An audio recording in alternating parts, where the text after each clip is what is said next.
Capgras delusion is a disorder in which a person holds a delusion that a friend, spouse, parent, or other close family member has been replaced by an identical-looking impostor. The Capgras delusion is classified as a delusional misidentification syndrome, a class of delusional beliefs that involves the misidentification of people, places, or objects. It can occur in acute, transient, or chronic forms. Cases in which patients hold the belief that time has been warped or substituted have also been reported. The delusion most commonly occurs in patients diagnosed with paranoid schizophrenia, but has also been seen in patients suffering from brain injury and dementia. It presents often in individuals with a neurodegenerative disease, particularly at an older age. It has also been reported as occurring in association with diabetes,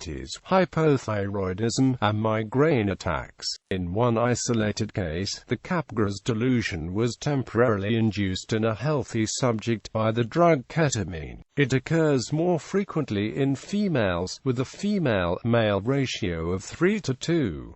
Signs and symptoms. The following two case reports are examples of the Capgras delusion in a psychiatric setting. Mrs. D, a 74-year-old married housewife, recently discharged from a local hospital after her first psychiatric admission, presented to our facility for a second opinion. At the time of her admission earlier in the year, she had received the diagnosis of atypical psychosis because of her belief that her husband had been replaced by another unrelated man. She refused to sleep with the impostor, locked her bedroom and or at night asked her son for a gun, and finally fought with the police when attempts were made to hospitalize her.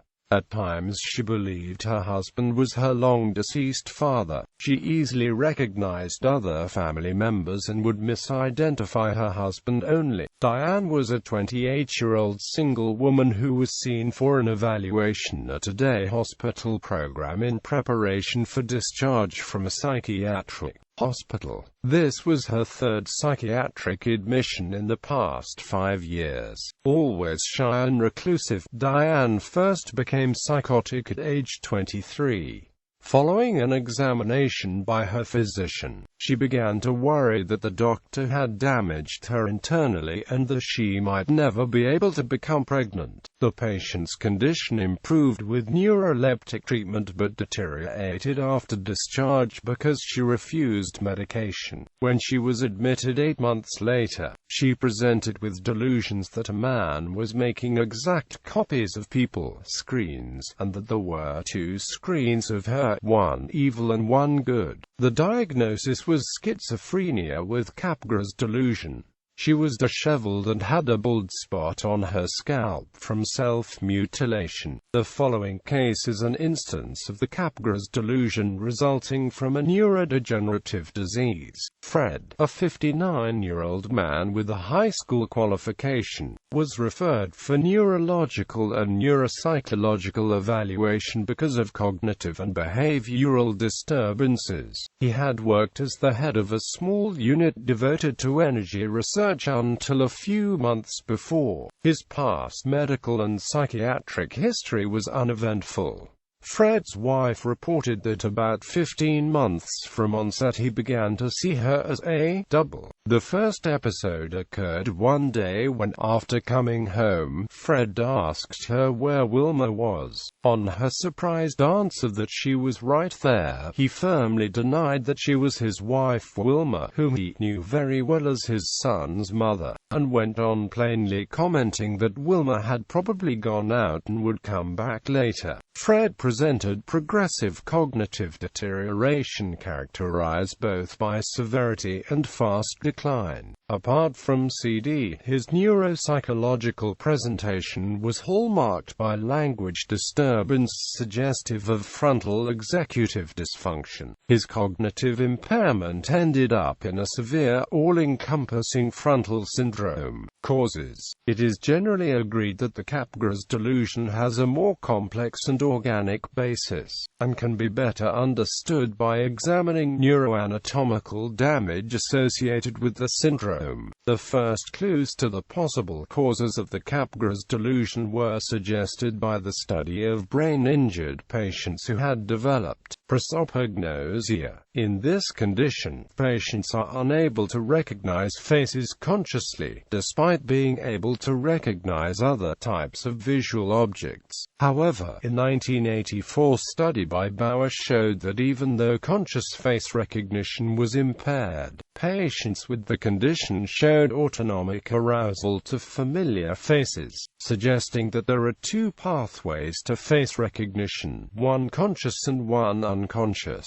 In a 1990 paper published in the British Journal of Psychiatry, psychologists Hayden Ellis and Andy Young hypothesized that patients with Capgras delusion may have a mirror image or double dissociation of prosopagnosia, in that their conscious ability to recognize faces was intact, but they might have damage to the system that produces the automatic emotional arousal to familiar faces. This might lead to the experience of recognizing someone while feeling something was not quite right about them. In 1997, Hayden Ellis and his colleagues published a study of 5 patients with Capgras delusion and confirmed that although they could consciously recognize the faces, they did not show the normal automatic emotional arousal response.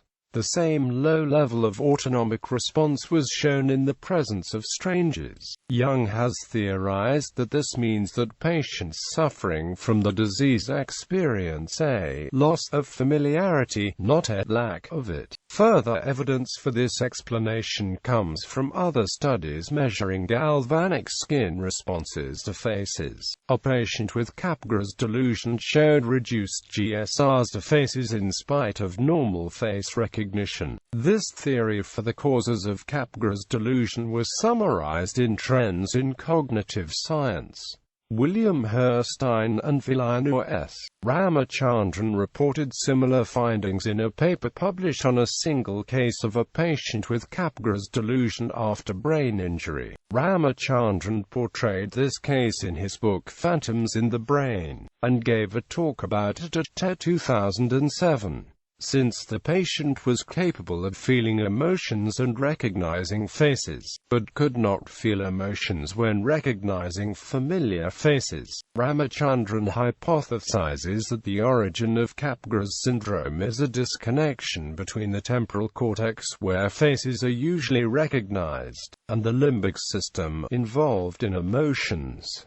More specifically, he emphasizes the disconnection between the amygdala and the inferotemporal cortex. In 2010, William Herstein revised this theory to explain why a person suffering from Capgras syndrome would have the particular reaction of not recognizing a familiar person. Herstein explained the theory as follows: My current hypothesis on Capgras, which is a more specific version of the earlier position I took in the 1997 article with V.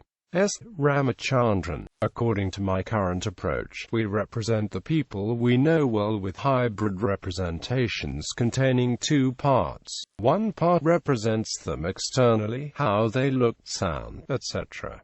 The other part represents them internally, the personalities, beliefs, characteristic emotions, preferences, etc. Capgras syndrome occurs when the internal portion of the representation is damaged or inaccessible. This produces the impression of someone who looks right on the outside, but seems different on the inside, i.e. an impostor. This gives a much more specific explanation that fits well with what the patients actually say. It corrects a problem with the earlier hypothesis in that there are many possible responses to the lack of an emotion upon seeing someone. Furthermore, Ramachandran suggests a relationship between the Capgras syndrome and a more general difficulty in linking successive episodic memories because of the crucial role emotion plays in creating memories. Since the patient could not put together memories and feelings, he believed objects in a photograph were new on every viewing. even though they normally should have evoked feelings. Others like Marin and Silberfarb have also proposed links between the Capgras syndrome and deficits in aspects of memory. They suggest that an important and familiar person has many layers of visual or auditory, tactile, and experiential memories associated with them. So the Capgras delusion can be understood as a failure of object constancy at a high perceptual level, most likely more than an impairment of the automatic emotional arousal response is necessarily to form Capgras delusion, as the same pattern has been reported in patients showing no signs of delusions. Ellis suggested that a second factor explains why this unusual experience is transformed into a delusional belief. This second factor is thought to be an impairment in reasoning, although no definitive impairment has been found to explain all cases. Many have argued for the inclusion of the role of patient phenomenology in explanatory models of the Capgras syndrome in order to better understand the mechanisms that enable the creation and maintenance of delusional beliefs.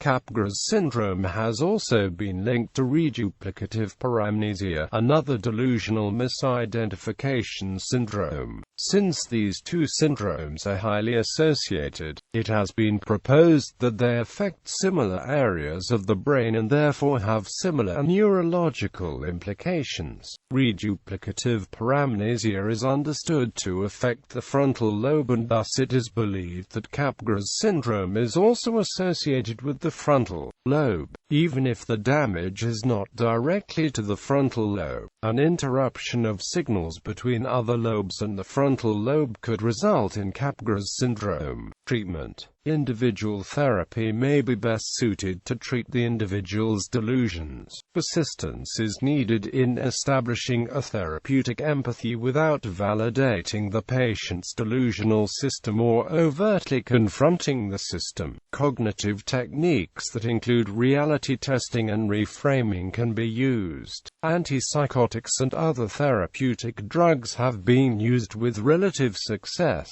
History. Capgras syndrome is named after Joseph Capgras, a French psychiatrist who first described the disorder in 1923 in his paper co-authored by Jean Ribal-Lacaux on the case of a French woman, Madame M., who complained that corresponding doubles had taken the places of her husband and other people she knew. Capgras and Ribal-Lacaux first called the syndrome l'illusion des sozes, which can be translated literally as the illusion of lookalikes. The Capgras syndrome was initially considered a purely psychiatric disorder, the delusion of a double seen as symptomatic of schizophrenia, and purely a female disorder often noted as a symptom of hysteria. Most of the proposed explanations initially following that of Capgras and Ribal-Lacaux were psychoanalytical in nature. It was not until the 1980s that attention was turned to the usually coexisting organic brain lesions originally thought to be essentially unrelated or accidental. Today, the Capgras syndrome is understood as a neurological disorder, in which the delusion primarily results from organic brain lesions, a degeneration. Society and culture. Examples of Capgras delusion in film and television: Criminal Minds, Star Trek: The Next Generation,